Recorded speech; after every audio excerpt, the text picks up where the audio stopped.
ثم جعلناك على شريعة من الأمر فاتبعها ولا تتبع أهواء الذين لا يعلمون. Kisah bid'ah amaliyah pertama dalam Islam. Bid'ah itu kan banyak ya.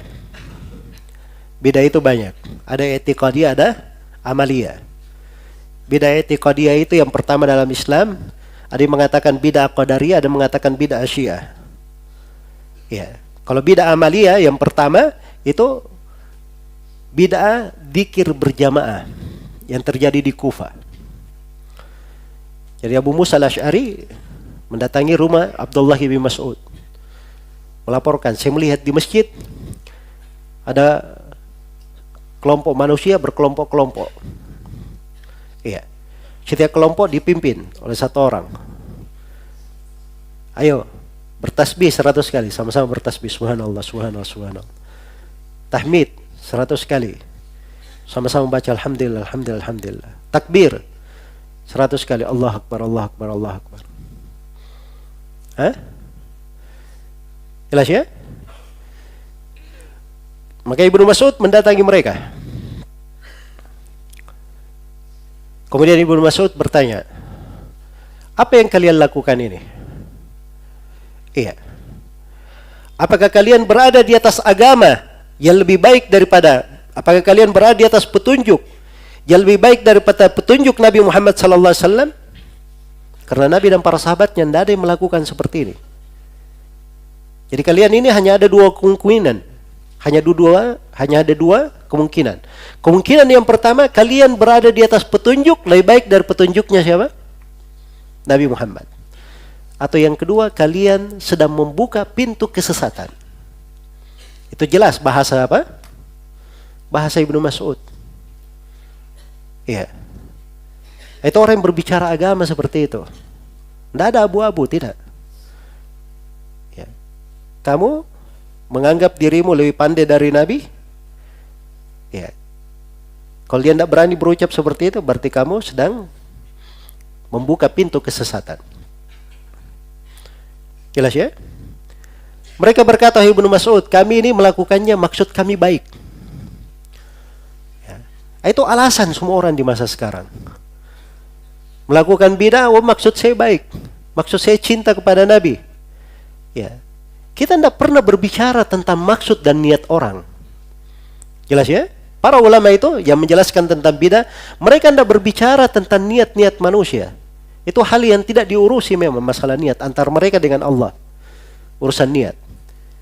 Tapi dia menjadi masalah, perbuatan ini tidak sesuai dengan sunnah Nabi. Menyelisih sunnah Nabi sallallahu alaihi wasallam. Iya. Baik. Karena itu suatu hari ada orang yang setelah sholat subuh dia sholat 2 rakaat, sholat sunnah.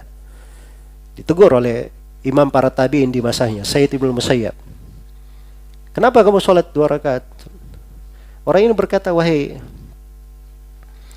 Abu Muhammad, kunyanya Sayyid bin Musayyab, apakah Allah menyiksa saya gara-gara saya sholat?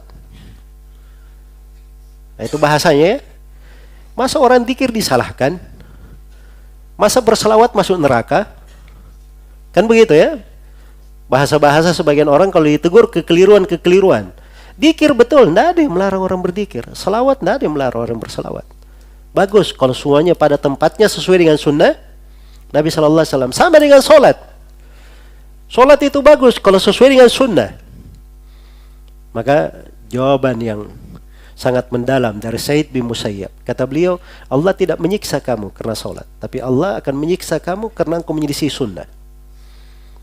Karena engkau menyelisih apa?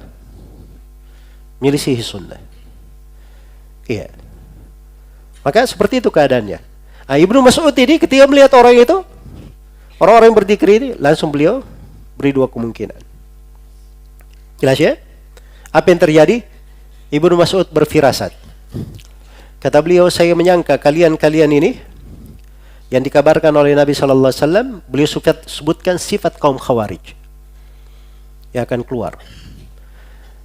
Ya, tabi'in yang meriwayatkan kisah ini itu bercerita. Maka kami melihat kebanyakan orang yang hadir di halaqah itu ikut bersama kaum Khawarij memerangi kami di Nahrawan. Jelas ya? Dari bid'ah kecil berubah menjadi apa? Menjadi bid'ah yang besar. Menjadi bid'ah yang besar. Nah, itu hati-hati. Ya. Karena itu kenapa para ulama Islam itu setiap kali ada kesalahan, kekeliruan, mereka luruskan, mereka ingatkan supaya jangan terjadi hal yang seperti itu di tengah umat. Jangan sampai umat ini jatuh di dalam perkara yang bisa membahayakan mereka. Iya. Dan itu dari rahmat ulama Islam terhadap umat ini.